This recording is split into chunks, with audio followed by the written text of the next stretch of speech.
Chapter 1. The Debt Bride at St. Orla's. The Cathedral of St. Orla smelled like lies and lilies. Clara Ashbourne stood at the end of the marble aisle, her fingers trembling inside silk gloves that were 2 sizes too small because her younger sister had worn them first, and no one had bothered to purchase new ones. The bridal gown cinched her ribs so tightly she could feel each bone pressing against satin like a bird trapped inside a fist. White pearls cascaded from her throat to her collarbone, layered deliberately thick, and beneath them, where no guest could see, sat a thin band of cold iron etched with numbers. A debt collar. Legal, binding, and engraved with the exact sum her father owed Lord Julian Voss's family. 14,000 silver crowns, plus interest compounding since the autumn equinox. Clara was not a bride. She was a payment. She knew this. So she smiled. Clara's father, Lord Edmund Ashbourne, sat in the front row. He did not look at her. He looked at Julian. Lord Julian Voss waited at the altar. Golden-haired, square-jawed, dressed in a midnight blue coat with silver buttons that cost more than Clara's entire trousseau. He was handsome in the way Southern portraits were handsome, composed, symmetrical, and utterly without warmth. His eyes flicked to Clara and then away, as if she were a document he had already decided not to sign. Clara noticed. She noticed everything. It was the only skill no one had thought to take from her. She noticed that Julian's hands were not clasped in anticipation but clenched in rehearsal. She noticed that his groomsman kept glancing toward the third pew on the left, where a woman in pale blue sat with her hands folded like a prayer. Vivian Belrose. Vivian was beautiful the way a poisoned apple was beautiful, so perfectly ripe that suspicion felt ungrateful. Honey gold curls, dewy skin, a gown of ice blue silk that somehow caught every shaft of cathedral light as though God himself had been bribed to provide flattering illumination. Her expression was one of tender, trembling sympathy, the kind of face that said I would never wish to cause pain while carefully sharpening the knife behind her back. Clara had met Vivian twice. Both times, Vivian had called her dear, and touched her arm with fingers that left a faint chill, like being comforted by a beautiful corpse. The bishop cleared his throat. He was old, important, and entirely uninterested in whether the bride could breathe. Beloved of St. Orla, he intoned, we gather in sacred witness to bind House Ashbourne and House Voss in the covenant of... No. The word dropped into the cathedral like a stone into still water. Julian stepped back from the altar. 1 step, then 2. His chin lifted with the particular courage of a man who has practiced his cruelty in a mirror. I will not bind myself to this woman. The silence that followed was so absolute Clara could hear the candles burning. Lord Voss, the bishop began, bewildered. The contracts have been... The contracts, Julian said, turning to face the congregation with theatrical regret, were signed under false pretenses. His voice carried beautifully. He had always had a good voice. House Ashbourne is bankrupt. The dowry promised to my family does not exist.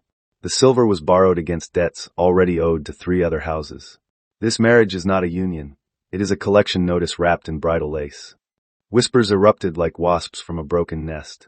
Clara stood perfectly still. Her corset would not allow deep breathing, so she took the shallowest breath she could manage and held it inside her chest like a coin she could not afford to spend. Julian turned to look at her.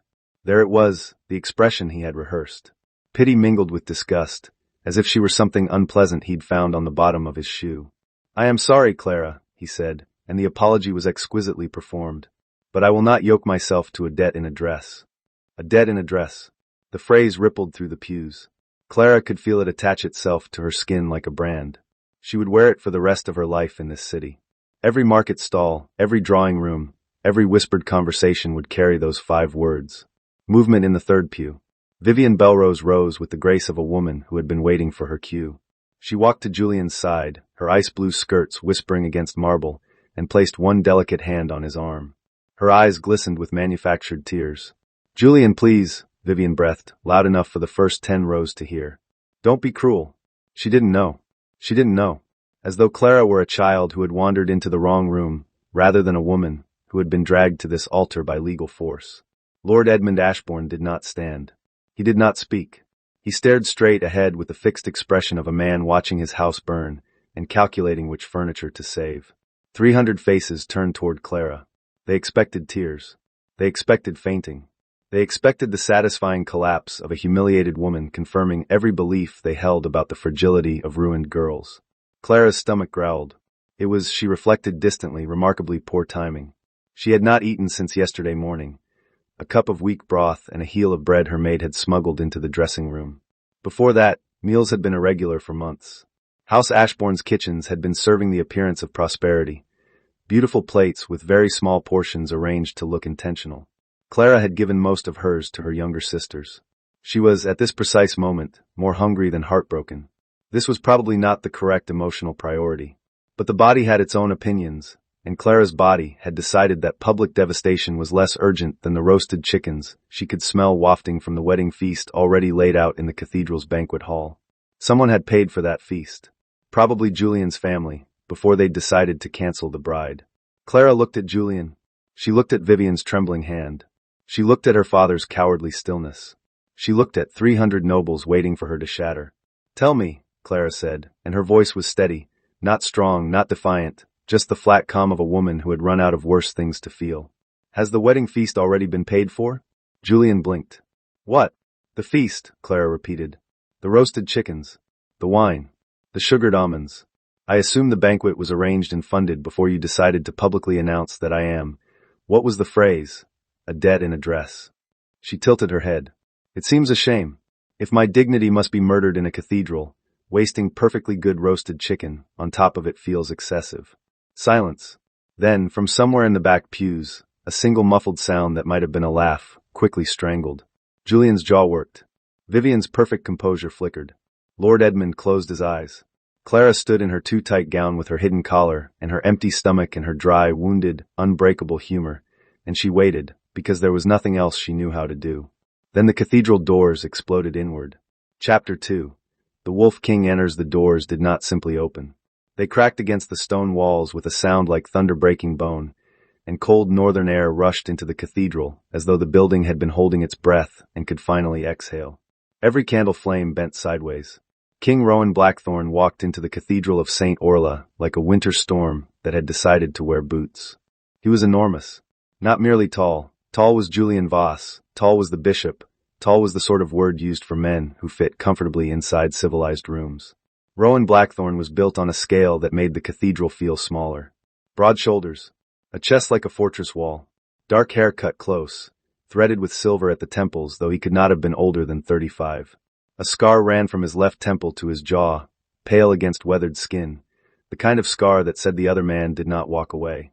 He wore black leather and dark fur. No gold. No embroidery. No silk. Everything about him was function stripped of ornament, and the effect was more terrifying than any crown. Behind him came 6 northern guards in gray wolf fur cloaks, their faces hard and watchful. And behind them, moving with the arthritic dignity of an elderly lord who had seen better days, and was deeply unimpressed by all of them, came a dog. The dog was a wolfhound, massive, scarred, and profoundly ugly. One eye was missing, replaced by a puckered seam of old scar tissue. His remaining eye was amber, baleful, and carried the specific expression of a creature who had bitten better men than everyone in this room, and found them all equally disappointing. His gray fur stuck out at angles that suggested he had fought a windstorm and claimed victory through sheer stubbornness. 300 southern nobles recoiled. "The Lycan King," someone whispered, and the words spread like plague. "Rowan Blackthorn, King of Frostmere, ruler of the wolf packs of the north.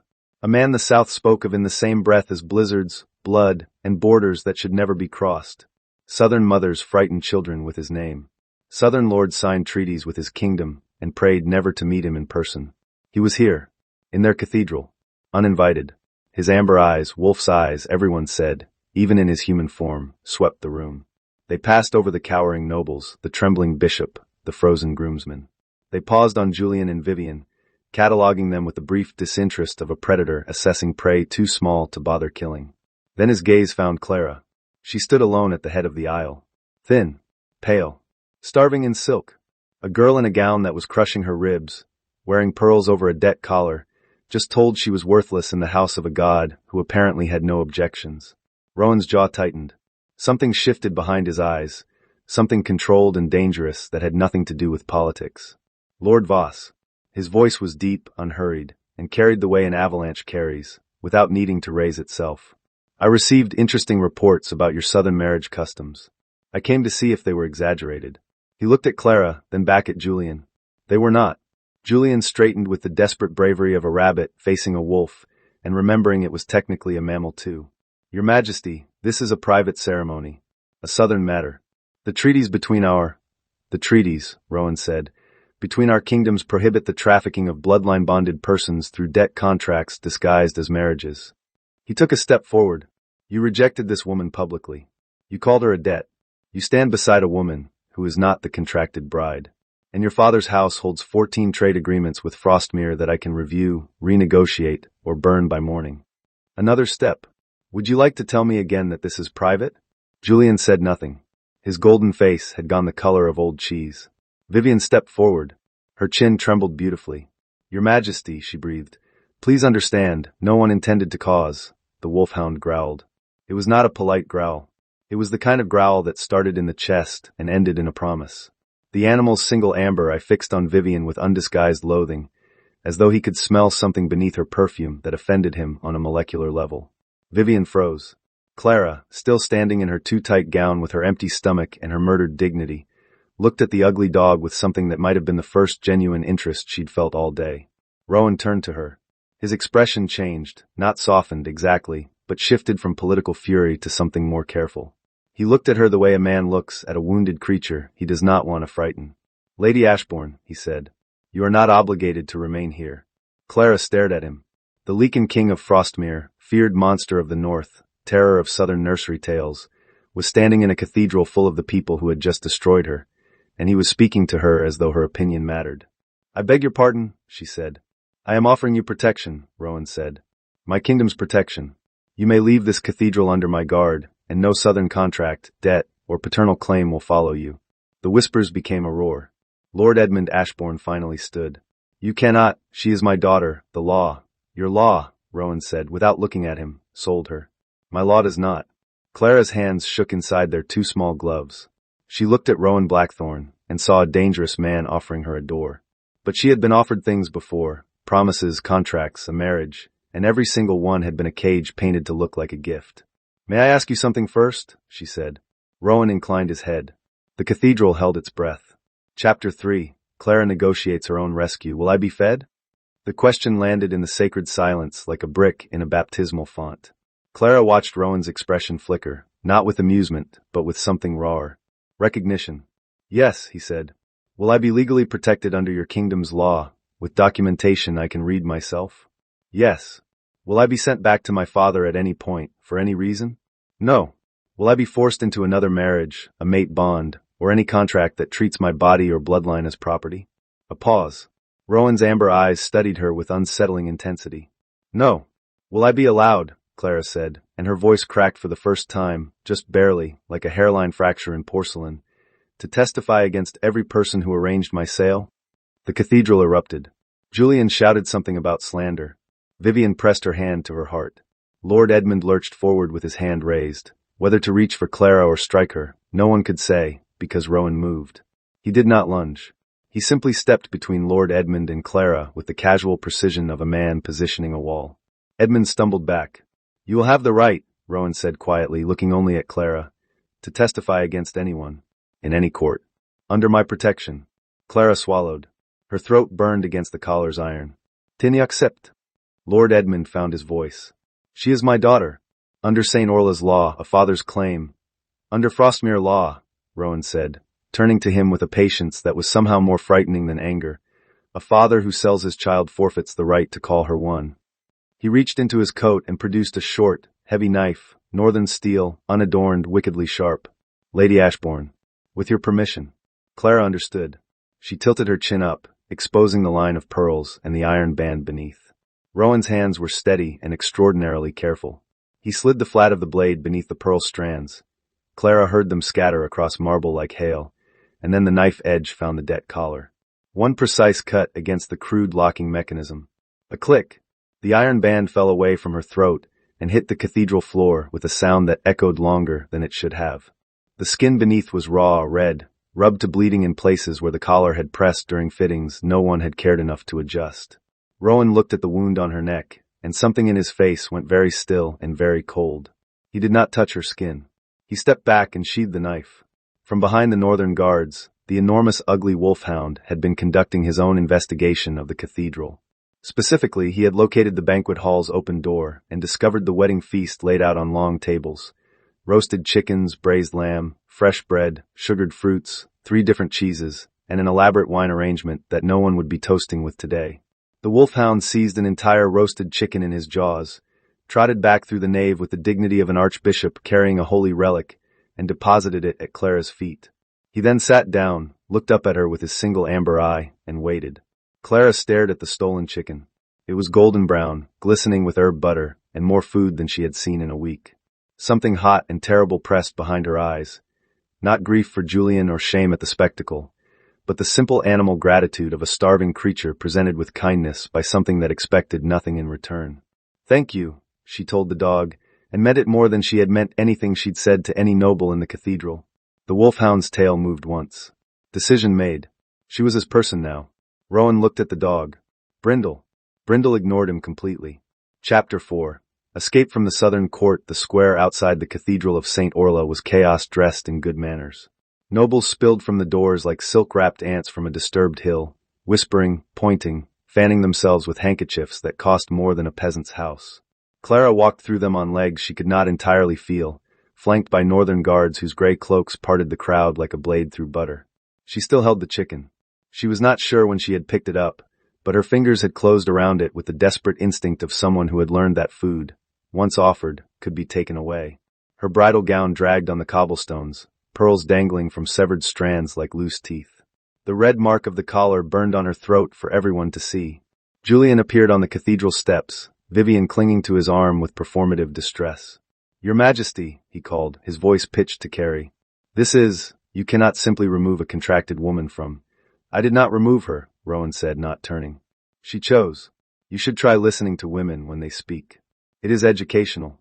A northern carriage waited at the square's edge, black wood, iron-bound, drawn by two horses so large they made the southern carriage horses look like ponies playing dress-up. A guard opened the door. Lord Edmund pushed through the crowd. His face was a battlefield of conflicting calculations. "Your Majesty, I wonder if we might discuss. There are trade considerations. The Ashbourne estates still hold mineral rights in the eastern." "Father." Clara's voice was quiet. The crowd stilled. She stood by the carriage door, thin and swaying, chicken in hand, throat bleeding, and looked at the man who had raised her to be sold. "You have already sold everything you had the right to sell." Edmund opened his mouth. "Closed it." His eyes darted to the watching crowd, performing the math of public perception, and for one terrible moment Clara saw the exact instant he decided she was no longer a useful asset and could therefore be abandoned without further investment. He stepped back. Clara climbed into the carriage. Her hands were shaking. The chicken was getting cold. Brindle leapt in after her, entirely uninvited, and arranged himself on the seat opposite with the air of a duke settling into his private box at the opera. He had somehow acquired a second chicken. Rowan paused at the carriage door. He looked at Clara. He looked at Brindle. He looked at the two chickens. His scarred face registered a very faint emotion that might have been bewilderment. He climbed in and sat beside the dog, who immediately placed one enormous paw on his thigh with proprietary disdain. The carriage pulled away from St. Orla's court, and Clara Ashbourne left the only world she had ever known with nothing but a stolen chicken, a borrowed king's protection, and an ugly dog who had already decided he outranked everyone present. They were 2 miles from the city when Clara began to shake. It started in her hands and spread inward, a tremor that had nothing to do with cold and everything to do with the fact that her body had been holding itself together through the ceremony, the rejection, the negotiation, and the escape, and now that there was no audience it could finally admit that it was breaking. She did not cry about Julian. She did not cry about the humiliation, the stares, or the 5 words that would follow her forever. She had known, on some level she had never been allowed to examine, that Julian did not love her and the marriage was a transaction. The grief she might have expected was absent because there was nothing real to grieve. She cried when Rowan produced, from somewhere beneath the seat, a clay flask of warm broth and a wrapped bundle of bread. "The road north is long," he said, as if this were a logistical statement and not an act of staggering kindness. "You should eat." Clara took the bread. She bit into it. It was real bread, dense, dark, northern grain bread with salt and substance, nothing like the decorative white slices served at Ashbourne dinners to disguise the fact that there was no meat course. The broth was hot and tasted like actual chicken rather than the memory of one. She ate, and the tears came, and they were the particular tears of a person who has been hungry for so long that being fed feels like violence in reverse. Rowan did not touch her. He did not offer comfort or wisdom or reassurance. He sat across from her in the rattling carriage with his massive scarred hands resting on his knees and his wolf-amber eyes fixed on the window, giving her the privacy of his deliberate inattention. Brindle, who had no such concept of emotional boundaries, placed the second stolen chicken in her lap and rested his heavy, ugly head on her knee. Clara ate and wept and held the dog's scarred head, and the carriage carried her north. Chapter 5. The first safe night the northern outpost was a stone building that looked like it had been designed by someone who valued function so aggressively that Beauty had filed a formal complaint and moved elsewhere. Gray walls, narrow windows, a fire burning in a hearth large enough to roast an ox. The warmth hit Clara like a physical blow after hours in the carriage, and her knees buckled. A northern healer, a broad woman named Hesta with hands like bread paddles and an expression that dared infection to try its luck, took one look at Clara and said 3 words. Sit. Strip. Quiet. Clara sat. The healer examined the collar wound, the bruises where the corset had pressed too tight, the blisters on her feet from ceremonial shoes no one had fitted properly, and the older marks, faded yellow bruises on her arms where someone had gripped too hard during a fitting, or a correction, or a lesson about standing up straight. Hesta said nothing about the old marks. She cleaned them. She bandaged them. She brought a salve that smelled like pine and something bitter, and she applied it to Clara's throat with a gentleness that contrasted violently with her face. You will scar, Hesta said. The collar was iron. It was not lined. No, Clara agreed. It was not. Hesta looked at her for a long moment. Then she brought soup. Rowan waited outside the room. Clara could see his shadow beneath the door, motionless, watchful, an entire king standing guard in a hallway like a common soldier, because a woman he had met 3 hours ago was being treated for wounds her own family had given her. When Hesta left, Clara sat alone in a borrowed nightgown that was 3 sizes too large, wrapped in a wool blanket that smelled like pine smoke, and tried to understand what was happening to her. She had been sold, rejected, collared, humiliated, rescued by a man who frightened her almost as much as the men who had hurt her, not because he was cruel but because he was not, and she had no experience with powerful men who were not cruel. Her entire education in powerful men had taught her that they took what they wanted and explained it as duty, honor, or divine right. Rowan Blackthorn had asked for her permission before cutting the collar. He had offered her food before explanation. He had not once touched her skin. This was either genuine or the most sophisticated trap she had ever encountered, and Clara was too exhausted to determine which. A scratch at the door. She opened it. Brindle entered, circled twice, and collapsed against the door with the dramatic sigh of a creature who had saved everyone's life today and received insufficient recognition. He was still chewing something. Clara chose not to investigate what. She lay on the narrow cot and stared at the stone ceiling and tried to sleep. Through the wall, she heard northern guards talking. Their voices were low, meant to be private, but the outpost walls were thin and Clara's hearing had always been sharp. Sharper than she'd ever told anyone, because sharp ears were useful and no one took useful things away from you if they didn't know you had them. Bloodline, one guard said. The captain says the intelligence confirms it. Ashbourne's wife, the girl's mother, she wasn't Southern. The records were erased, but the markers are there. Lunaline? Dormant.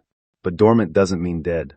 If the old packs find out Magnus Vale has been tracking her, quiet. The king will handle it. Silence. Clara lay in the dark with her borrowed nightgown and her bandaged throat, and the word Luna turning over and over in her mind like a coin she couldn't read. Her mother had died when Clara was 7. A quiet woman. A sad woman. A woman who flinched at loud sounds and spoke sometimes in her sleep in a language Clara did not recognize. Brindle snored against the door. The fire crackled. The north wind pressed against the windows like something alive and curious. Clara slept, and for the first time in months, nothing hurt enough to wake her. Chapter 6. Ambush on the Frost Road. The attack came at dawn on the 3rd day, in a narrow pass between black pines where the Frost Road twisted like a scar through the mountains. Clara heard the arrows before she saw them, a whistling sound, like birds but wrong, and then the thud of impact against wood. The carriage lurched. Horses screamed. A northern guard shouted a command in the old wolf tongue that Clara did not understand, but whose meaning was unmistakable. Enemy weapons now.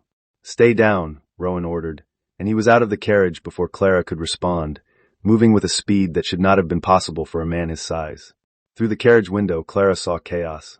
Masked riders in dark leather, at least a dozen, emerging from the tree line with coordinated precision. Not bandits. Bandits did not ride in formation or carry silver-edged weapons designed to wound Lycans. These were professionals. Rowan fought the way winter killed, inevitably.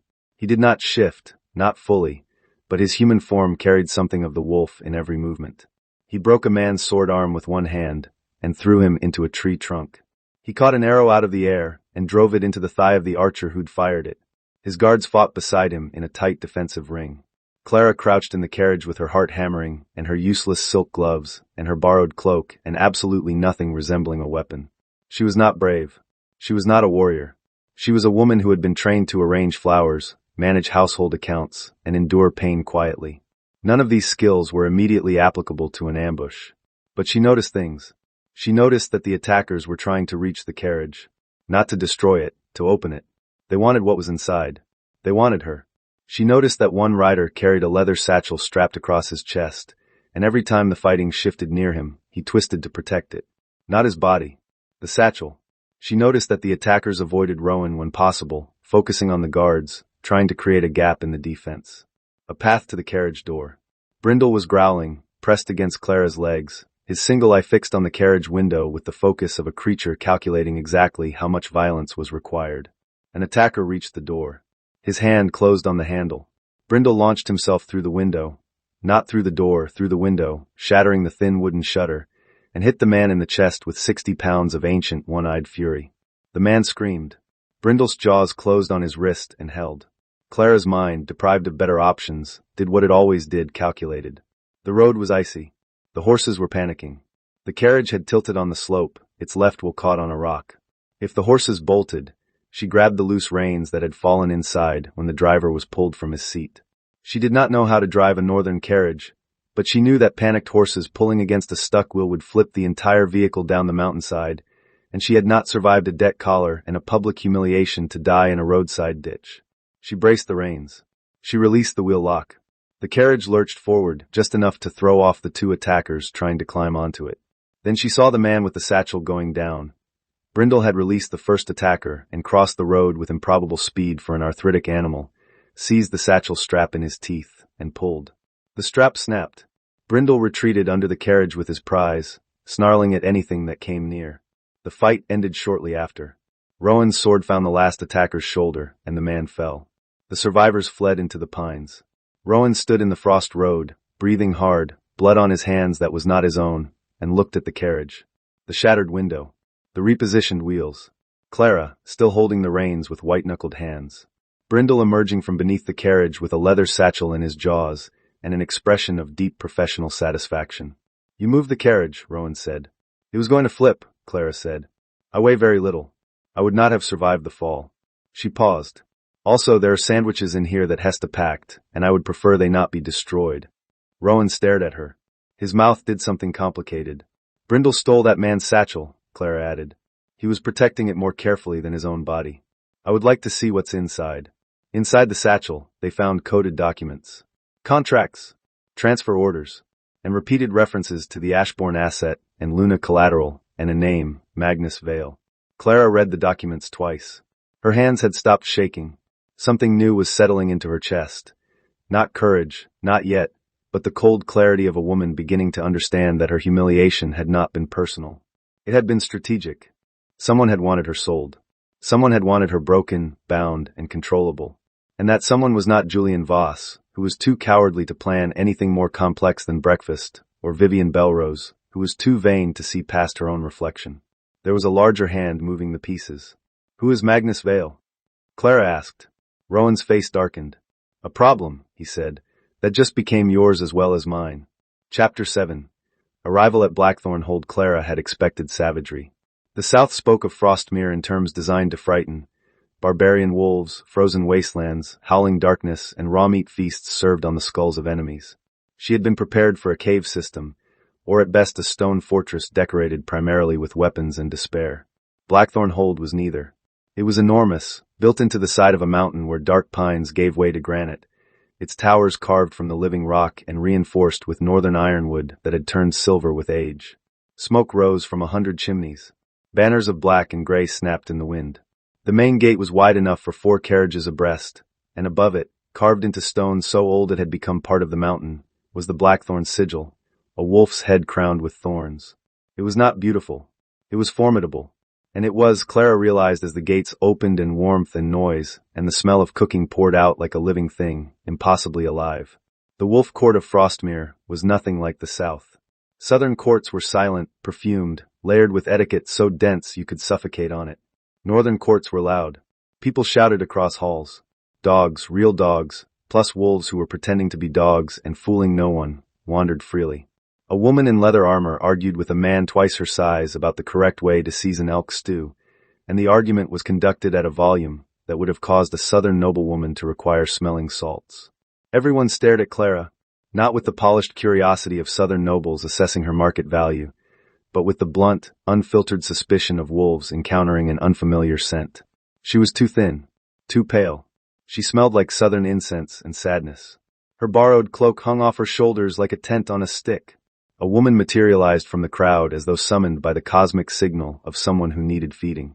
She was 60, possibly 70, possibly ageless in the way that certain terrifying elderly women are, with silver-streaked braids, a fur-lined shawl, and eyes that could have cut glass. "This," the woman announced, pointing at Clara, "is the girl?" Rowan sighed. "Aunt Morwen, she is thin." Aunt Morwen said this the way a general might say the wall has been breached. She circled Clara with the appraising energy of a woman who viewed insufficient body weight as a personal offense against nature. "When did she last eat? Properly eat? Do not tell me those southern biscuits count. I have seen southern biscuits. They are decorations that have given up on life." "I ate bread and broth on the," Clara began. "Bread and broth. Bread and broth. Rowan, you brought me a skeleton in a nightgown, and you fed her bread and broth." Morwen seized Clara's arm, gently, but with the irresistible force of a natural disaster, and began towing her toward what was presumably a kitchen. "Come, we are fixing this immediately. I have soup. I have stew. I have 3 different kinds of pie because it is Tuesday, and I do not trust Tuesdays." Clara looked back at Rowan. Rowan's expression was the specific look of a man whose aunt was an unstoppable force, and who had given up resisting decades ago. He nodded. "Go," he said. "You are safe here. Aunt Morwen will. I will stuff her with soup until she remembers she has bones." Morwen called over her shoulder. Brindle trotted after them, his tail wagging for the first time since Clara had met him. In the kitchen, vast, warm, smelling of baking bread and rosemary, a young woman with quick dark eyes and flour on her nose appeared with a bowl of stew, so thick the spoon stood upright in it. "I'm Tamsin," she said, sliding the bowl across the table. "Kitchen staff. Also, unofficially, the person who knows everything that happens in this hold before it happens." She leaned closer. "I already know who you are, where you came from, and that Lord Voss rejected you, and I want you to know that everyone here thinks he's an idiot." "That is kind," Clara managed. "It's not kindness. It's observation." Tamsin added a chunk of bread to the tray. "Also, the commander, Garrick, doesn't trust you yet. He thinks you might be a southern spy." "I am a southern bankrupt's eldest daughter," Clara said. "I had a debt collar on my throat 4 days ago.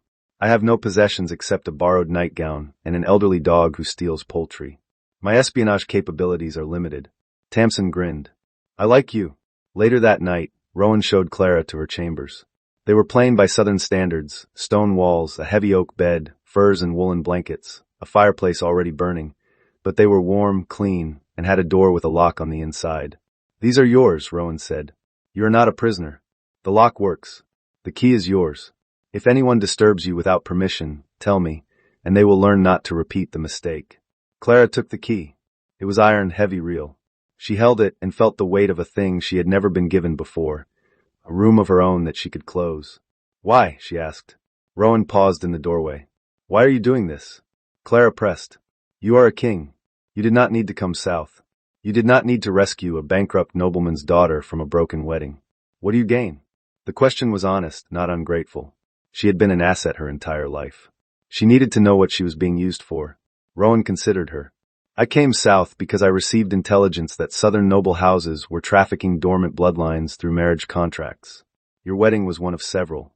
I intervened because the treaty compelled me to." He paused. "I brought you here because no person should be traded like furniture. You asked if you would be allowed to testify. That question told me more about what was done to you than any document could." He left. Brindle stayed, collapsing against her door with a proprietorial grunt. Clara sat on the edge of the bed and turned the iron key over and over in her fingers and tried to understand a world in which a king said no person should be traded like furniture and appeared to mean it. Chapter 8. The problem with imaginary goats. Clara could not sleep past dawn. She had never been allowed to. At House Ashbourne, early rising was not a choice but a mandate. A useful daughter was a visible daughter, and visibility began at first light.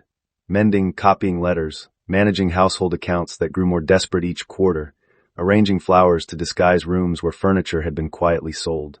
So Clara rose at dawn in Blackthorn Hold with no useful task, no obligation, and no idea what to do with herself. This was, she discovered, more frightening than the ambush. She had always earned her safety. Obedient daughters were fed. Useful daughters were kept. She did not know how to exist without performing a function, the way a tool does not know how to sit on a shelf and simply be. She went to the kitchens because kitchens were universal. Tamsin was already there, engaged in a heated negotiation with a bread oven. "I need something to do," Clara said. Tamsin looked at her. "You could rest. You were wearing a debt collar 5 days ago." "If I rest, I will think. If I think, I will remember every face in that cathedral. I would prefer to be useful."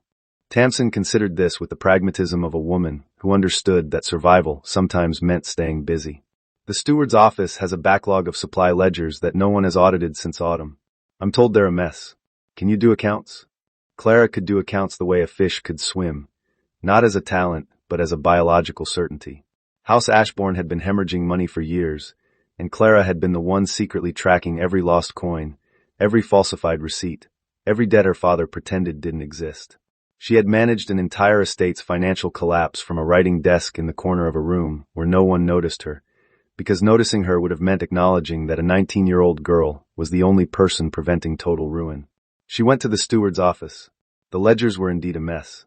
They were also, within the first 2 hours, clearly fraudulent. Clara sat at the steward's desk surrounded by leather-bound account books, ink-stained records, and a growing sense of familiar outrage, and she traced the numbers the way a hunter traces tracks. The method was identical to her father's, overbilling on goods never delivered, duplicating shipments, charging for items that did not exist.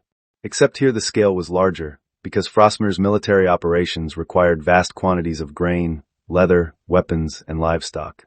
There were, she discovered, 400 goats on the supply manifest that had never existed. 400 imaginary goats, billed at premium rates, paid for with crown silver, feeding no one. There were also 6 shipments of grain that had been counted twice, a mysterious recurring charge for specialized winter hay that appeared on both the northern and southern accounts simultaneously, and an entire line item for something called ceremonial fur maintenance that cost more per month than Clara's entire trousseau. She organized the evidence. She cross-referenced dates. She created a summary document so clear and damning that even someone who had never seen a ledger could understand it. Then she requested, through Tamsin, an audience with Commander Garrick. Garrick was Rowan's military commander, tall, scarred, suspicious, and roughly as warm as a granite wall in January. He looked at Clara the way one might look at an unfamiliar mushroom. Potentially useful, potentially poisonous, definitely not to be trusted. "The southern girl wants to show me numbers," he said, in a tone suggesting he would rather eat the ledgers than examine them. "The southern girl," Clara said calmly, "has found 400 goats that are being fed, sheltered, and paid for by the crown despite the inconvenient fact that they do not exist." Garrick's expression shifted. She laid out the evidence. She showed the duplicate entries, the phantom deliveries, the forged signatures. She traced the fraud back to 3 stewards and a supply officer who had been systematically stealing from Frostmere's military provisions for 2 years. "Your soldiers are underfed," Clara said. "Not because the kingdom lacks resources, but because someone has been feeding imaginary goats instead of real men." The silence in the room had a different quality than the silences Clara was accustomed to. This was not the silence of people embarrassed by a woman speaking. It was the silence of people reassessing what they were looking at. Garrick stared at the summary. He stared at Clara. He stared at the summary again. "You found this in 2 hours?" "The fraud is not sophisticated," Clara said. "It relies on the assumption that no one will check. Most fraud does." From the corner of the room, where he had been inexplicably present despite no one inviting him, Brindle rose from his position on the guilty steward's cloak. The steward had entered the room, and Brindle had immediately sat on the trailing edge of his garment, pinning him in place, and growled. The steward confessed within the hour. Aunt Morwen, when told, declared that a woman who could find imaginary goats was worth more than the entire Northern Council, and then she brought Clara a pie. Rowan heard about it by evening. He found Clara in the library, still working, surrounded by more ledgers she had pulled from storage. "You caught a thief," he said. "I caught a lazy thief," Clara corrected. "A competent one would have been harder.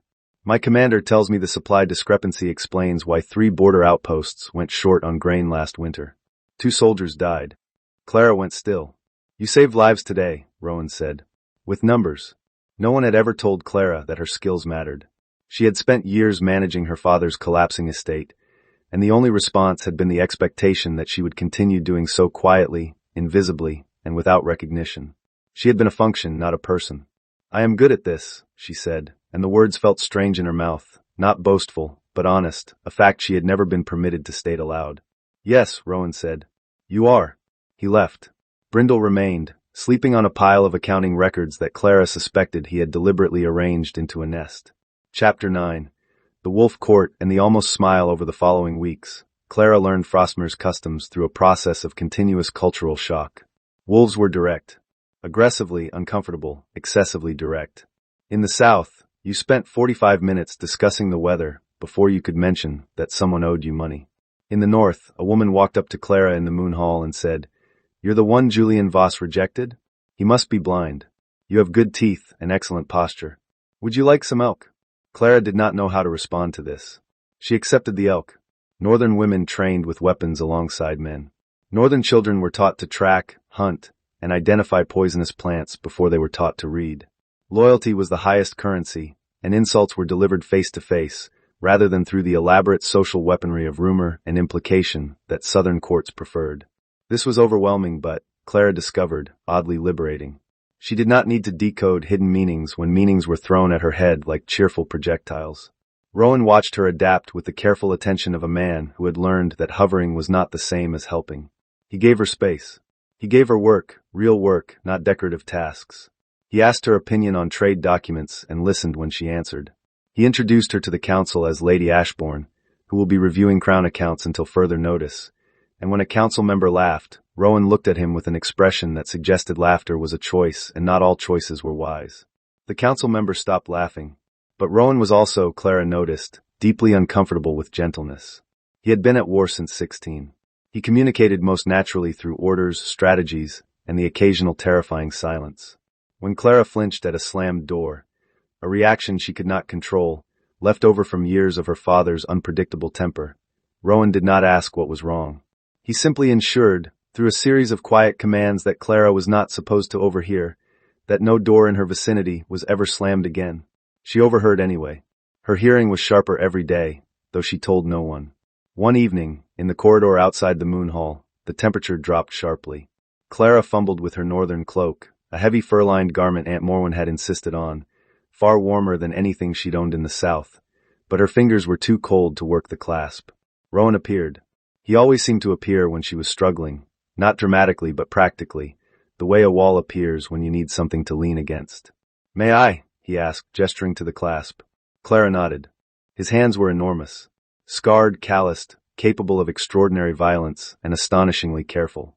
He fastened the cloak at her throat, his fingers brushing the skin just above her collar scar, and something shifted in the air between them, a warmth that had nothing to do with fur. Clara looked up. Rowan looked down. The corridor was empty. The firelight turned everything gold. Brindle wedged himself between their legs with the determined force of a battering ram. The moment shattered. Rowan stepped back. Clara stepped back.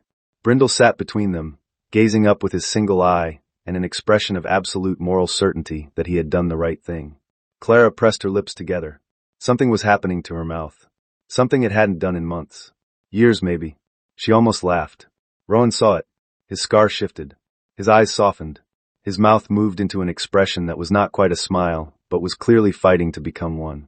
They stood in the corridor with a dog between them and almost smiled at each other, and it was the most romantic thing Clara had ever experienced, which said something quite bleak about her life but something quite hopeful about her future.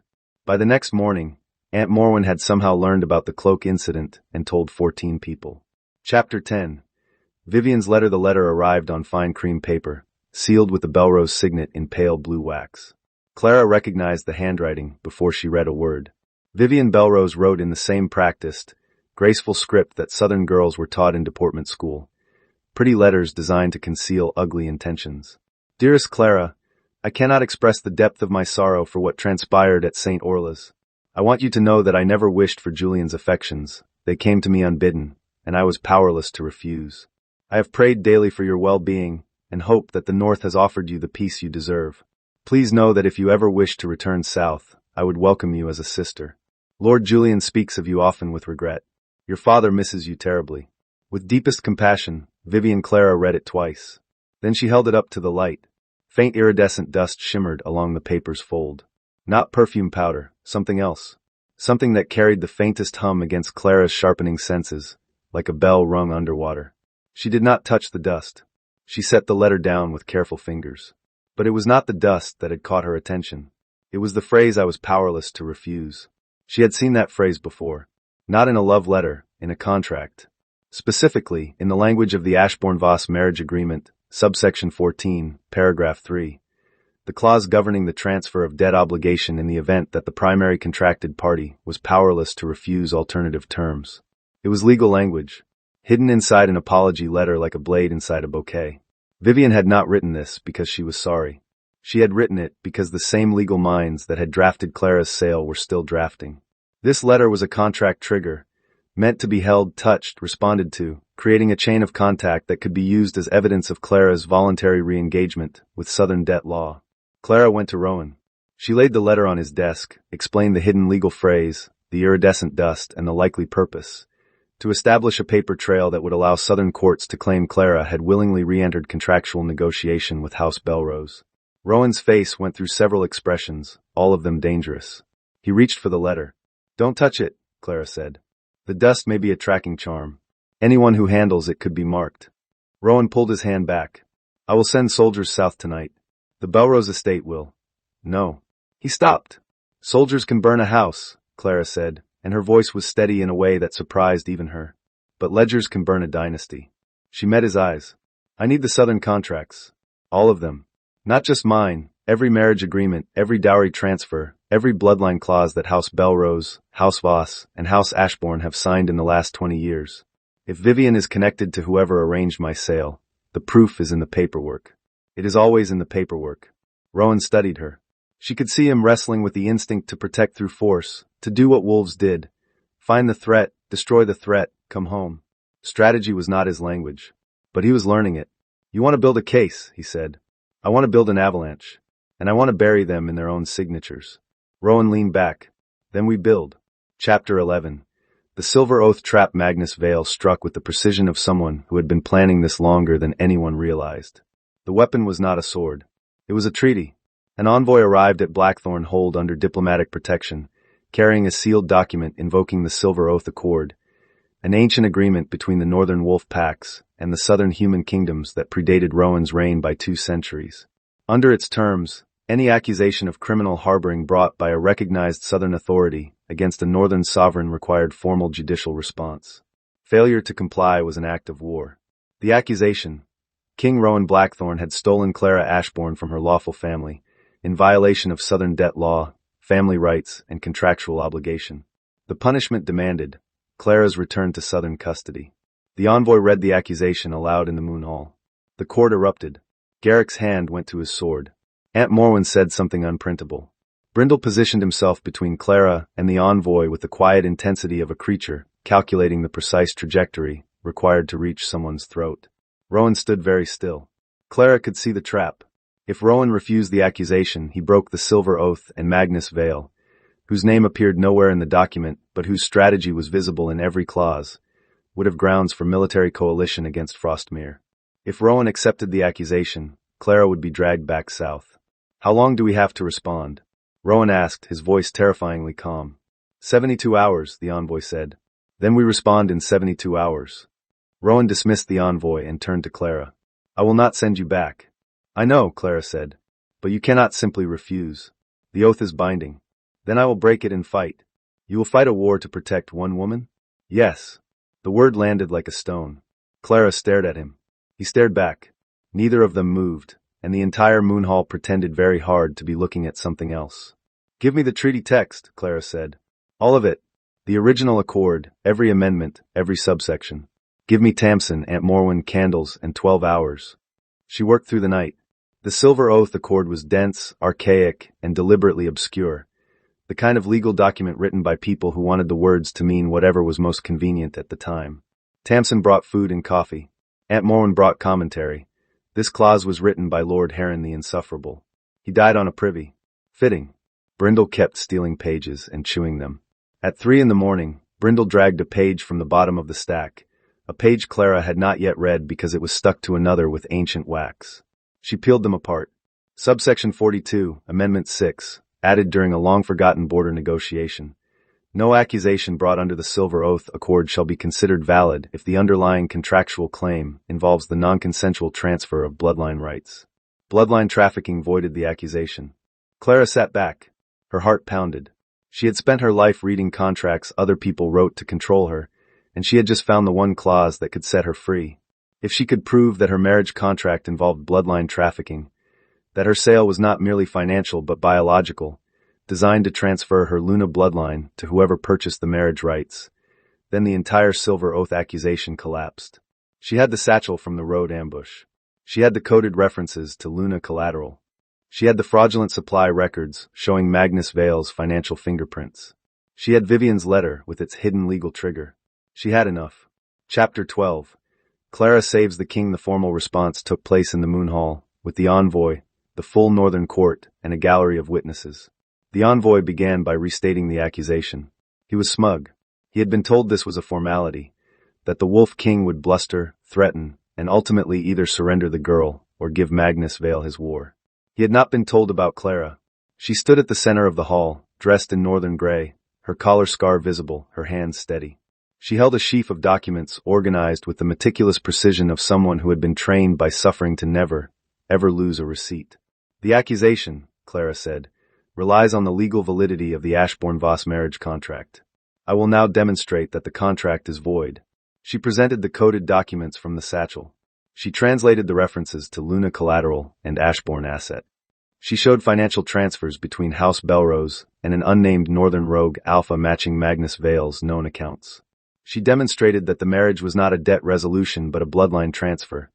Her Luna heritage, inherited from her erased mother, sold through legal fiction to parties who intended to weaponize it. The envoy's smugness evaporated. Under subsection 42 of the Silver Oath Accord, Clara concluded, any accusation founded on non-consensual bloodline trafficking is void. This accusation is void. The Silver Oath is intact. Frostmere has committed no violation. The envoy sputtered. He reached for a counter-argument. He began citing Southern family law, paternal rights, contractual precedent, and then the air changed. It happened fast. The envoy's second, a quiet man Clara had barely noticed, pulled something from beneath his cloak. A silver chain. He threw it not at Clara but at Rowan, and the chain wrapped around the king's wrist with a sound like breaking glass. Silver-bound magic. The chain burned. Rowan snarled, a sound that was entirely wolf, and dropped to one knee.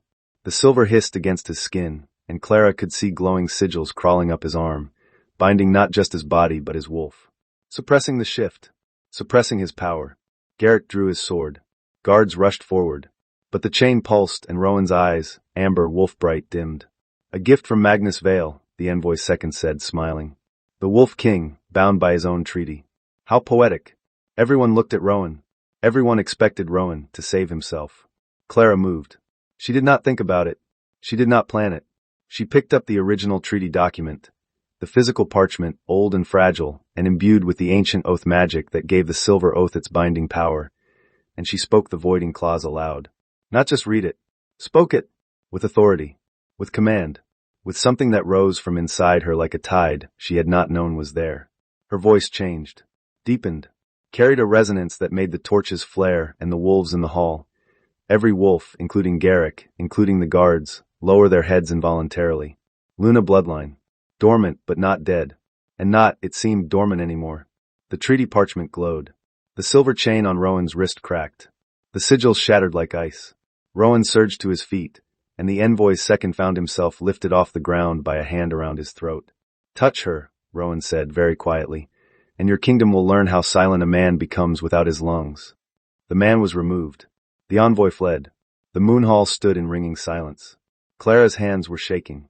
The resonance faded. She felt hollow and electric simultaneously, as though lightning had passed through her and left something new behind. The Wolf Court looked at her, not as the rescued Southern bride, not as the thin girl with the collar scar, as something else. That night, Rowan found her in the library. He sat across from her and said nothing for a long time. You saved me, he finally said. You saved me first, Clara replied. That was different. I had soldiers and a wolfhound. I had a treaty clause and good reading comprehension. His mouth did the thing again, the almost smile. Clara. Yes. Your bloodline woke today. You know what that means. She did. She had always known, somewhere beneath the obedience and the silence and the trained smallness, that there was something inside her that did not belong to her father or her fiancé or the cathedral or the South. Something wild and old in hers. I know, she said. It changes what Magnus wants from you. It makes you more dangerous and more valuable. I know. Are you frightened? Clara considered this honestly. I am terrified, she said. But I have been terrified my entire life, and it has not killed me yet. I would rather be terrified with power than terrified without it. Rowan looked at her with an expression she had never seen directed at her before. It was not pity. It was not desire. It was respect, and it burned hotter than both. Chapter 13. The truth about Clara's mother he told her in the library, beside a fire that had burned low. Brindle slept between their chairs, twitching in dreams that probably involved stolen poultry. Your mother, Rowan said, was not a minor southern lady. Her name was Alara. She was born in the Northern Highlands, to a family that carried one of the oldest Luna bloodlines in Frostmere's history. Clara listened. Her hands were folded in her lap, very still. 25 years ago, a network of southern nobles began identifying women with dormant Luna bloodlines. The bloodlines had scattered over generations, marriages, migrations, wars. Some of these women didn't know what they carried. The nobles found them through genealogical records, church registries, midwife notes. They married them into southern houses to contain the bloodlines and use them as political leverage. My father married my mother for her blood, Clara said. Not a question. Yes. Alara's Luna heritage was dormant. She never shifted. But the bloodline was there, and it passed to you. Clara thought of her mother. The quiet woman. The sad woman who flinched at loud sounds and spoke in her sleep in a language no one understood. A northern woman, stripped of her identity, married into a house that valued her only for what ran in her veins. She died when I was 7, Clara said. I know. I'm sorry. Who is Magnus Vale in all of this? A rogue alpha who wants to challenge my throne. A forced mate bond with a Luna-blooded woman would give him a claim to legitimacy that the northern packs would have to recognize. Your marriage to Julian was the delivery mechanism. Once you were legally bound to a southern house, your bloodline rights could be transferred through contract law. Magnus was the buyer. Julian, Vivian, and your father were the middlemen. The fire crackled. Brindle snored. Clara sat with the knowledge that her entire life, every obedient silence, every endured cruelty, every sacrifice she had made for a family that treated her as currency, had been orchestrated by people she had never met, for a purpose she had never been told. She did not cry. She had done her crying. Instead, she felt something cold and precise settle into her chest, like a blade being fitted into its sheath. They sold my mother, she said. They sold me. They would have sold my sisters. Yes. I want every contract, every name, every signature. You have them. The evidence is enough. The evidence is enough to expose them. I want enough to destroy them. Rowan said nothing. He waited. I am going back south, Clara said. Brindle raised his head, looked at her with his single eye, and placed his heavy paw on her foot. She scratched behind his ear. Not yet, she said to the dog. But soon. Chapter 14. The choice to return the argument lasted 2 hours. I can send an army, Rowan said. 100 wolves. 200. Enough to take St. Orla's court apart brick by sanctimonious brick. And then what? Clara asked. You destroy a city, kill civilians, prove every southern fear about northern savagery, and give Magnus Vale exactly the war he wants. No. You want to walk into a court that sold you? Alone. Not alone. With legal authority, northern documentation, and a very large dog. That is the same as alone. Brindle is offended. Brindle, sensing his name, looked up from the bone he was destroying and wagged his tail. Rowan paced. He was a pacer. When emotion exceeded his ability to express it verbally, he walked, and the room became smaller with every pass. They will try to kill you, he said. They will try to silence me. There is a difference. Dead women become martyrs. Discredited women become warnings. They will try to discredit me, and they will fail because I have better paperwork. Clara. Your Majesty. Clara. She stopped. He stopped. They stood on opposite sides of the room with Brindle between them, and the distance felt both very large and very small. I was sold in that cathedral, Clara said quietly. I was collared, displayed, and thrown away in front of 300 people who watched and did nothing. If I send someone else to answer for that, if I hide behind your army, your wolves, your power, then I am still the girl they threw away. I have to go back. I have to stand in the same room and make them look at me. Not as a debt in a dress. As the woman holding every receipt. Rowan closed his eyes. She could see the war inside him, the wolf that wanted to guard, fight, tear the thread apart with his bare hands versus the man who was learning that some battles were not his to win. I will give you guards, he said. Legal authority stamped with my seal. Northern documentation that grants you the power of a royal auditor. And I will follow 3 days behind with a force large enough to intervene if I fail. If they break the rules. Which they will. Clara nodded. Agreed. And take the dog. I was always going to take the dog. Aunt Morwen, who had been eavesdropping from the corridor with absolutely no shame, entered carrying a small pouch. Poison antidote, she said, pressing it into Clara's hands. 3 doses. The blue one is for ingested toxins, the red one is for contact poison, and the green one is for awkward romantic situations. The green one is brandy, Rowan said flatly. Awkward romantic situations require brandy, Morwen said. Also, dear, when you see that Vivian creature, please tell her that Aunt Morwen sends her regards and a sincere hope that she develops a rash. Clara packed that night. She had more to pack than when she'd arrived. Northern clothing, documents, a knife Garrick had given her with gruff reluctance, 3 of Tamsin's meat pies wrapped in cloth, and a set of lockpicks Aunt Morwen claimed were a family heirloom, despite being clearly brand new. Brindle watched the packing process with intense supervisory energy and then climbed into the travel bag, which was far too small for him. Clara had to unpack and repack around the dog. Before she left, Rowan met her at the gate. Dawn light turned the mountains silver. Come back, he said. It was not an order. It was a request. From a king who had never in his life requested anything from anyone. I will, Clara said. And I will bring you something. What? Justice. It's better than imaginary goats. The almost smile became, for the first time, a real one. Brief. Broken. Beautiful. Clara rode south with northern guards, royal authority, a ridiculous dog, and the cold, bright knowledge that she was, for the first time in her life, choosing her own direction. Chapter 15. The masked auditor arrived. She entered St. Orla's court wearing a dark northern veil, gray robes of office, and the quiet authority of a woman who had spent 3 weeks memorizing every contract, signature, and financial irregularity committed by the southern noble houses in the past 20 years. No one recognized her. The veil was thick, northern style, concealing everything below her eyes. The robes were formal, carrying the wolf and thorn seal of Frostmere's Royal Audit Office. She was announced as Lady C. of the Northern Audit, authorized by His Majesty King Rowan Blackthorn to review all marriage contracts, dowry transfers, and financial agreements between northern and southern parties. The southern court received her with the anxious hospitality of people who had something to hide and weren't sure what she already knew. Julian Voss approached her on the first evening. He was still golden, still polished, still wearing the face of a man who believed his own beauty was a form of moral argument. He had heard that the northern auditor was female, and his strategy was transparent. Charm, flattery, deflection. Lady C, he said, bowing with practiced grace. Welcome to St. Orla's. I hope we can make your stay comfortable. The South values its friendship with Frostmere, and I would be personally honored to assist you in any way. Behind Clara's veil, her expression did not change. That is generous, Lord Voss. You may begin by providing your household's complete financial records from the last 5 years. Julian's smile thinned. Of course. I'll have my steward compile. Tonight. Unredacted. Including the private ledger you keep in the locked drawer of your study desk, which your housekeeper tells me you believe no one knows about. She tilted her head. Your friendship with Frostmere is already proving valuable. Julian left with the particular walk of a man who has just realized the ground beneath him is thinner than he thought. Vivian was more cautious. She watched from across the hall, her ice-blue eyes following Clara's movements with the sharpened attention of a predator recognizing a threat. She did not approach. She sent a servant with flowers and an invitation to tea.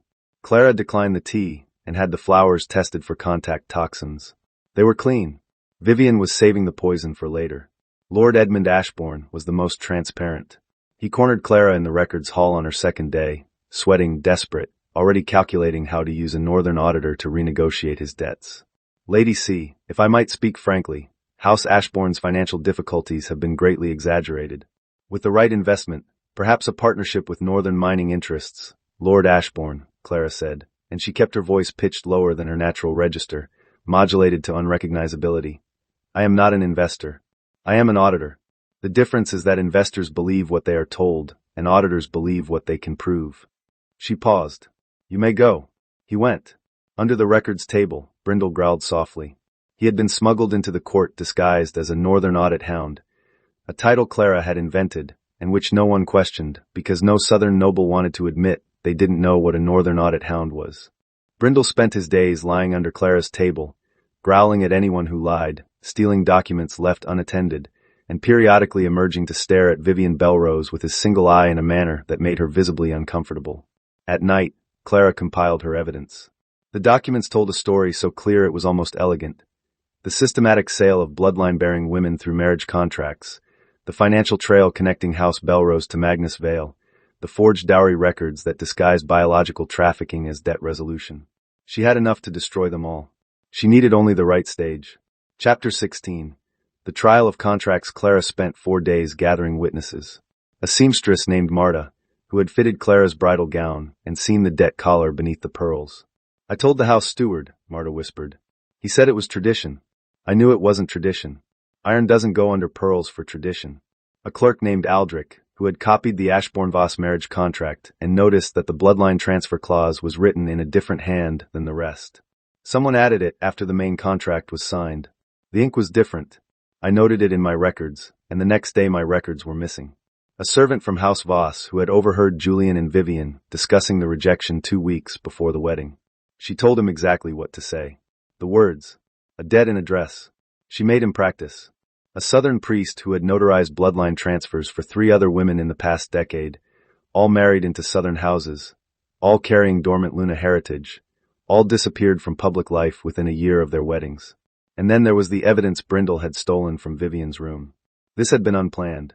Brindle, left alone for 20 minutes while Clara met with a witness, had somehow navigated 3 corridors, scratched open an unlocked door, entered Vivian Belrose's private chambers, and returned with a leather folio clenched in his jaws. Inside the folio, Vivian's private correspondence with Magnus Vale, including instructions for Clara's preparation, the starvation, the tight gown, the hidden collar, the staged rejection script, and a payment receipt for Vivian's services described as cultural consultation. Clara read the correspondence and felt something she had not felt before. Not grief, not fear, but fury. Clean, bright fury, as sharp and useful as a blade. She sent a message to Rowan. I have everything. Come for the trial. Then she requested, through official Northern Audit channels, a formal public hearing in the Cathedral of St. Orla. The same cathedral. The same hall. The same stained glass saints who had watched her humiliation and done nothing. She was going to make them watch again. But this time, the woman at the center would not be the one on trial. Chapter 17. The Hood Falls. The Cathedral of St. Orla was full. Word of the Northern Audit had spread through the southern court like fever, and every noble, merchant, priest, and servant with an opinion had crammed themselves into the pews to watch. The same 600 candles burned. The same stained glass saints watched with their painted eyes. The same marble floor echoed with footsteps and whispers. Clara stood at the front of the cathedral, veiled, gray-robed, holding a sheaf of documents that represented every lie the southern court had told for 20 years. Julian sat in the accused section, flanked by legal counsel whose confidence was visibly deteriorating. Vivian sat 3 rows back, dressed in white, always innocence performed, with her hands clasped and her expression arranged into gentle bewilderment. Lord Edmund sat alone, having failed to secure counsel willing to represent him once the scope of the charges became clear. Clara began. She spoke for 40 minutes. She presented the falsified contracts. She called the seamstress, who described the hidden collar. She called the clerk, who described the altered document. She called the servant, who repeated Vivian's exact words, a debt and address. Make her say it in front of everyone. She needs to be too broken to fight. She presented the financial trail connecting House Belrose to Magnus Vale. She showed the bloodline transfer clauses hidden in a dozen marriage contracts. She named the women like her mother, women like her, sold through legal fiction to serve as biological currency. The cathedral was silent. Not the comfortable silence of a court observing procedure, but the terrible silence of people watching the ground open beneath their feet. Julian stood. His face was white but defiant, the specific defiance of a cornered man who decides that attack is his only option. This is absurd, he said, his voice cracking. This northern woman, this auditor, speaks as though she knows our customs, our contracts, our people. She is an outsider, a wolf's servant.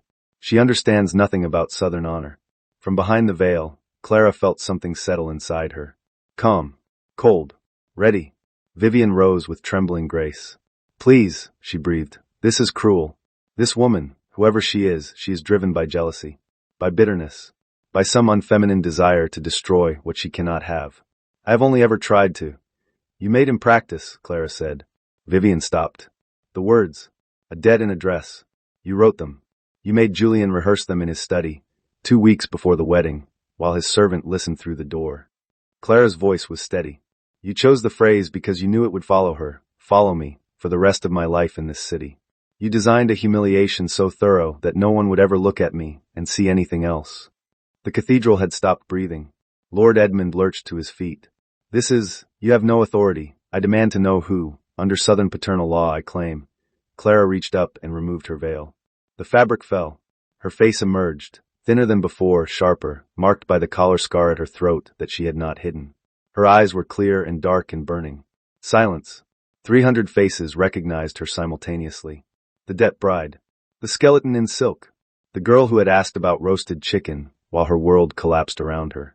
You may remember me, Clara said, into the silence that could have shattered glass, as a dead in a dress. She held up the documents. I have returned as the woman holding every receipt. Julian's legs gave way. He sat down hard, as though his body had made the decision his mind could not. Vivian's mask cracked. Not gracefully, catastrophically like porcelain striking stone. For one raw second, the real Vivian was visible, calculating, furious, and afraid. Edmund stared at his daughter and saw, perhaps for the first time, that she was not the quiet, useful, disposable girl he had raised. She was something else entirely, and she had come for him. Chapter 18. Touch her and die. Julian moved first. Perhaps it was panic. Perhaps it was the desperate calculation that if he could reach Clara, seize her, pull her away before she said another word, the trial would dissolve into chaos and he could claim she was unfit, hysterical, dangerous. Perhaps it was simply the reflex of a man who had spent his life grabbing what he wanted, because no one had ever stopped him. He lunged from his seat. His hand reached for Clara's arm. He did not reach it. Rowan Blackthorne stepped out of the shadows at the cathedral's edge.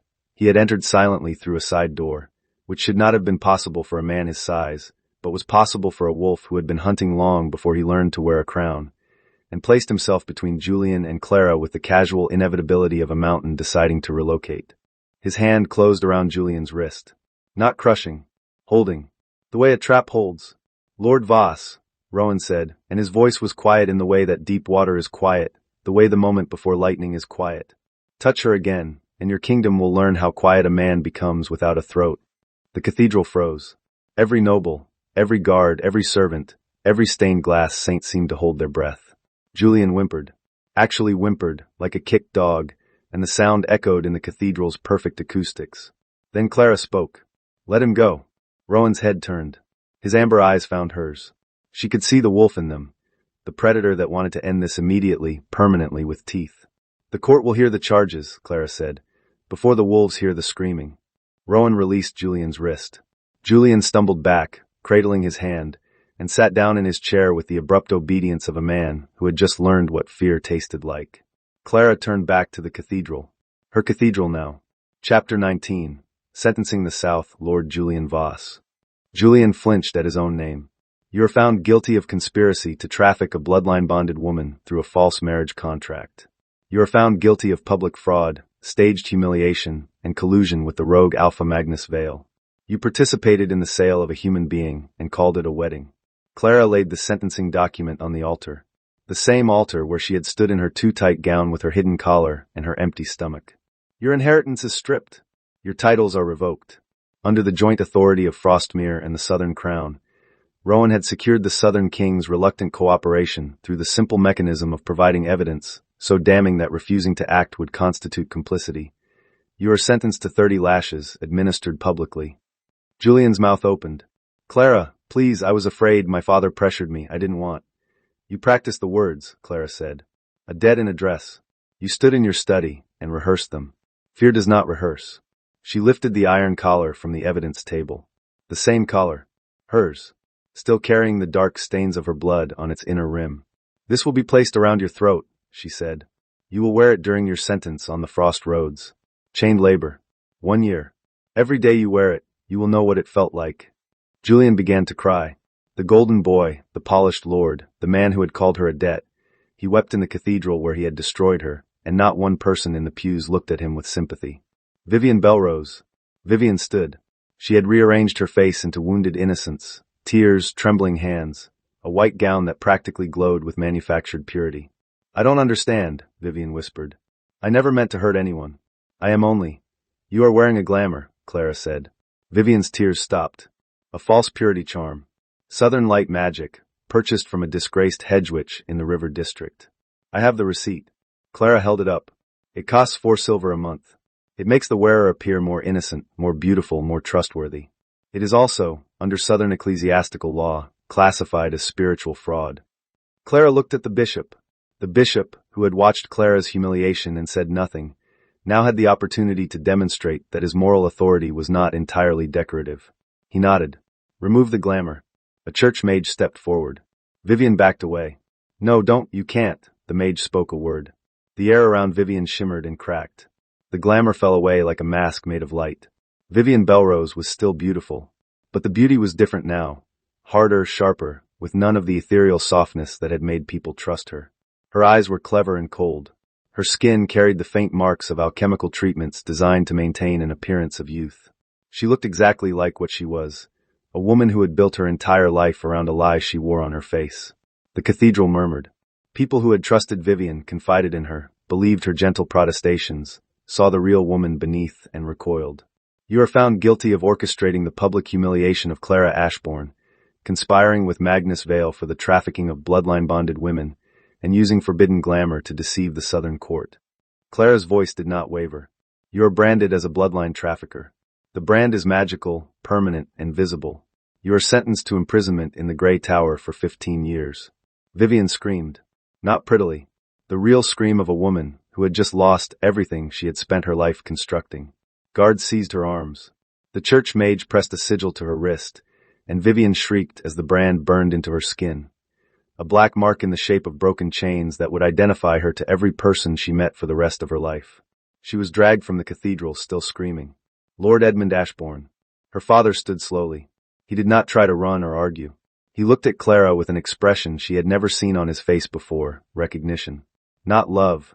Edmund was not capable of love in any form Clara could use, but the belated, terrible recognition that the daughter he had treated as furniture had become the most dangerous person in the room.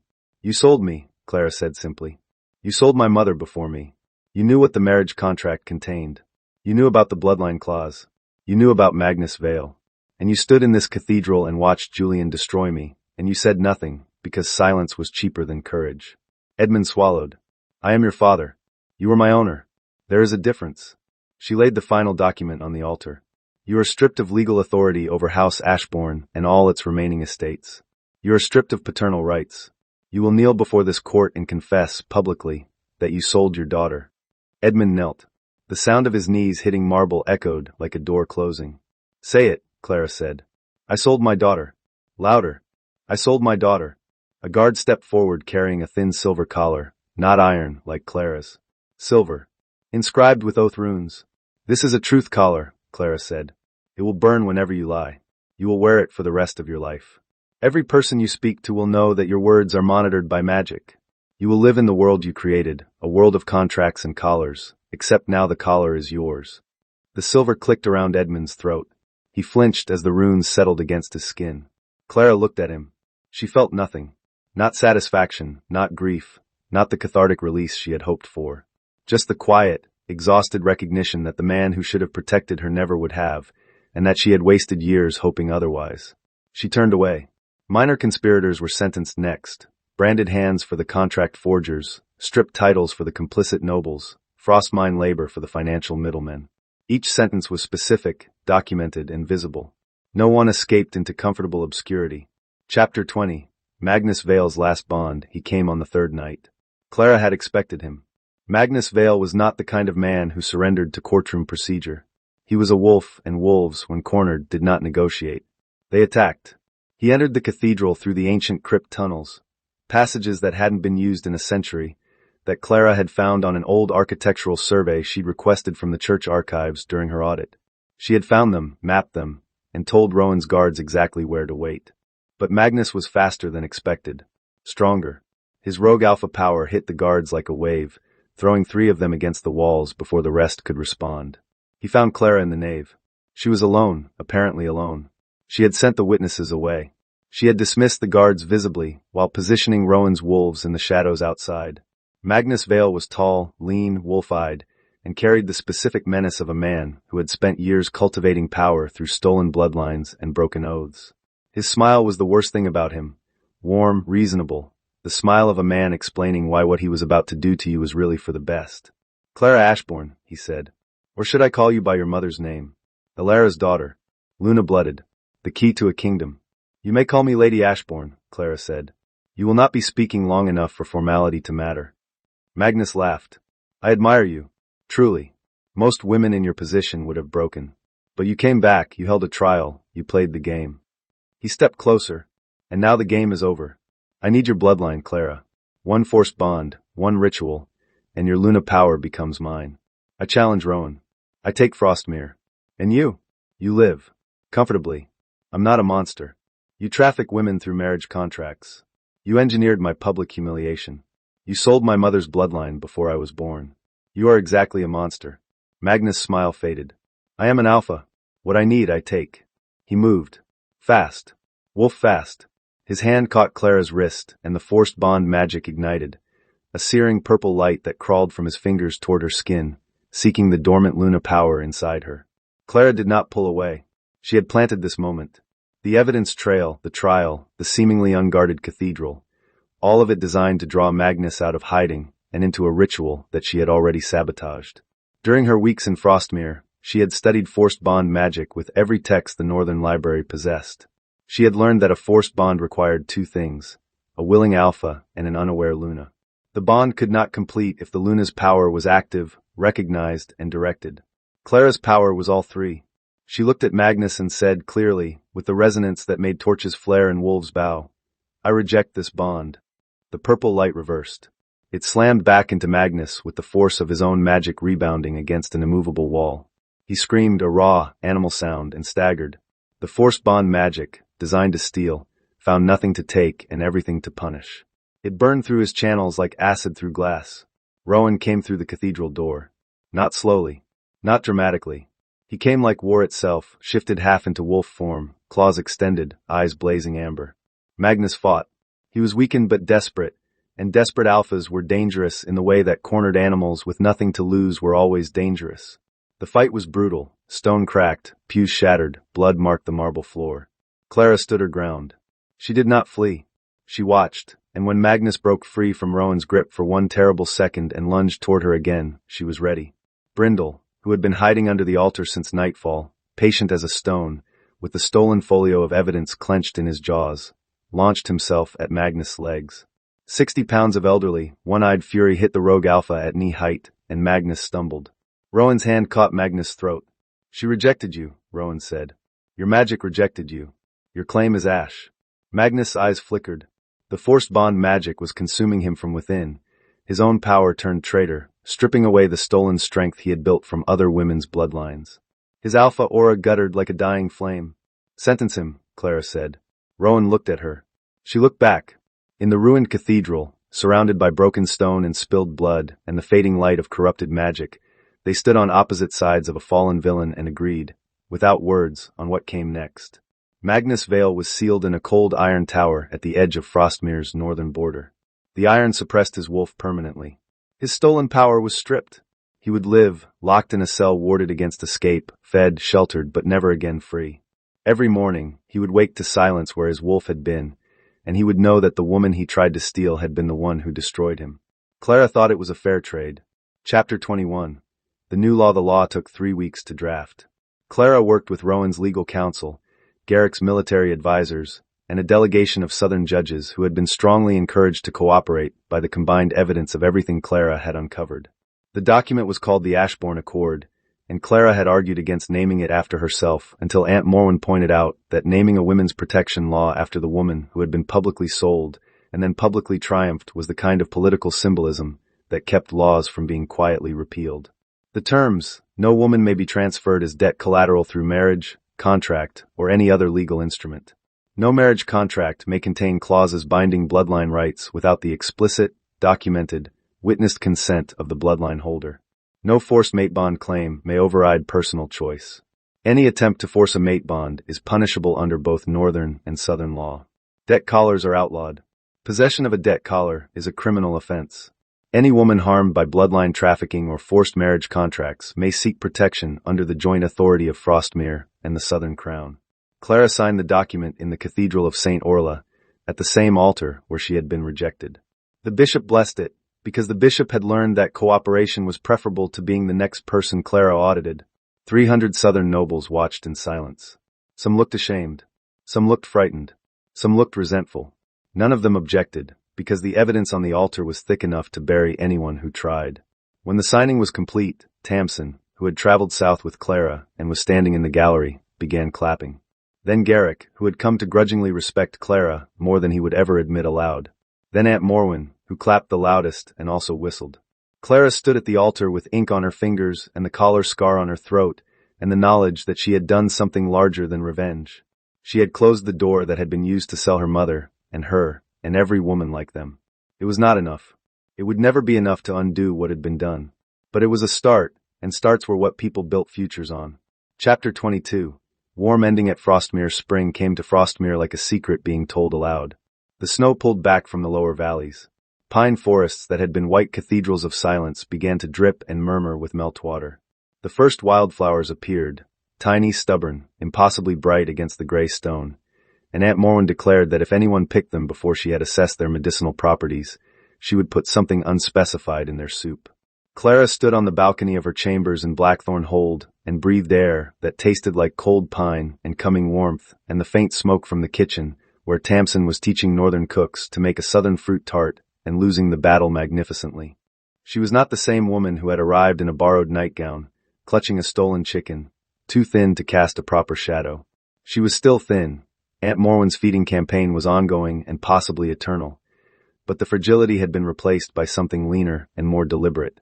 She moved through the hold like she belonged in it. She attended council meetings. She reviewed trade documents. She trained twice a week with Garrick, who had given up distrusting her after she'd identified a forged supply invoice he'd missed, and had instead settled into a comfortable rhythm of professional respect disguised as permanent mild irritation. Her Luna bloodline hummed beneath her skin like a second heartbeat. She could feel it now, not as something foreign or frightening, but as something that had always been there, waiting for her to stop being too afraid to listen. She had not shifted. The northern healers said she might not ever fully shift, dormant bloodlines expressed differently in everyone. But the power was there, the resonance, the authority, the way wolves inclined their heads when she spoke in the old commanding register. She did not abuse it. Power, Clara had learned from watching men misuse it her entire life, was most dangerous in hands that did not respect it.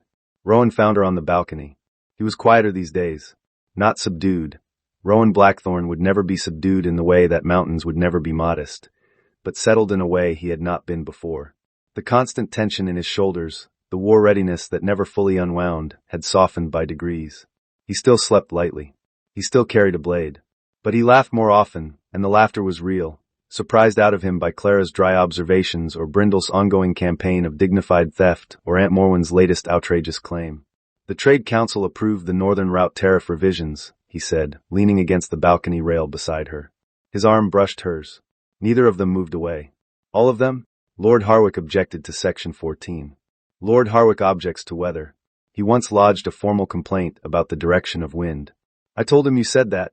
Rowan. He laughed. I think he might be warming to you. He threw a ledger at me last week. For Lord Harwick, that is warmth. They stood in silence.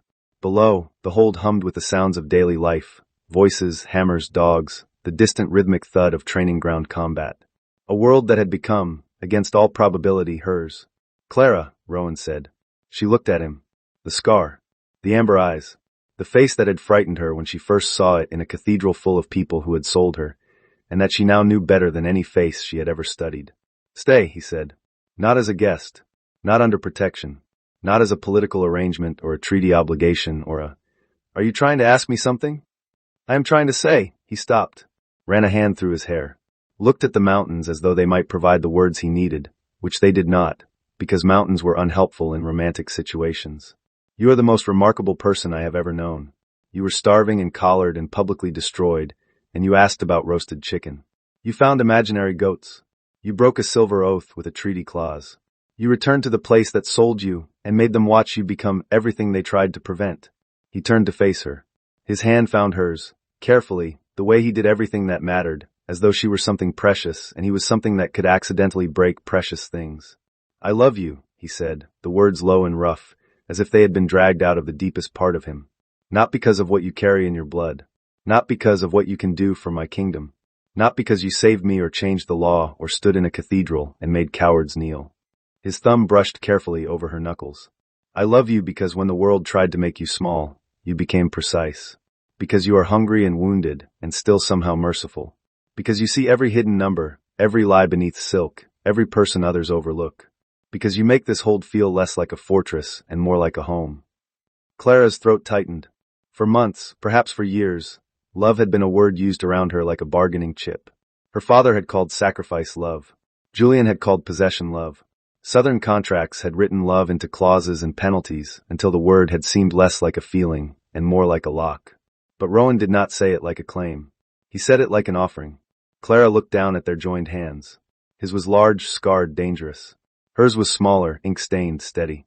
For once, she did not feel swallowed by the size of him. She felt held beside him. I was taught, she said slowly, that love meant being useful enough not to be abandoned. Rowan's face tightened. Clara squeezed his hand before he could speak. I know better now. Below them, Brindle emerged from the kitchen courtyard with something suspiciously shaped like an entire ham clenched in his jaws while Tamsin shouted after him in outrage, and Aunt Morwen laughed so hard she had to lean against a post. Clara watched the chaos and felt a smile rise inside her, quiet and real. I love you too, she said. Rowan went very still. It was, Clara thought, rather satisfying to see the Lycan King of Frostmere, terror of southern nursery tales, breaker of rogue alphas, ruler of wolves and mountains, look completely undone by 4 simple words. Then he bowed his head and kissed her. It was not a conquering kiss. Not a claiming one. It was careful at first, almost reverent, as though he were asking a question with every breath and waiting for her answer. Clara answered by stepping closer, by lifting her free hand to the scar along his jaw, by choosing this with the full, bright certainty of someone who had spent her whole life being traded and had finally learned the shape of her own yes. The hold below erupted. Someone had seen. Of course someone had seen. In Frostmere, privacy was a beautiful theory no one practiced. Tamsin shrieked. Aunt Morwen whistled. Garrick muttered something about undisciplined public displays and then, very clearly, clapped once. Brindle dropped the ham, barked as though he personally had arranged the entire romance, and then picked the ham back up before anyone could reclaim it. Rowan rested his forehead against Clara's, his breath warm against her lips. They are going to be unbearable. They already were. True. She laughed then. Fully. Freely. The sound startled her with its own brightness. Rowan looked at her as if that laugh had done more damage to him than any blade ever had. In the weeks that followed, no grand wedding was announced immediately. Clara refused to be rushed toward any altar, even one chosen by love. Rowan accepted this without argument. Instead, they built something slower. They walked together through council chambers and pine forests. They argued over tariffs, border treaties, and whether Brindle should be banned from the kitchens after the third ham incident. Clara continued her audits. Rowan continued pretending not to smile whenever she humiliated corrupt officials with their own paperwork.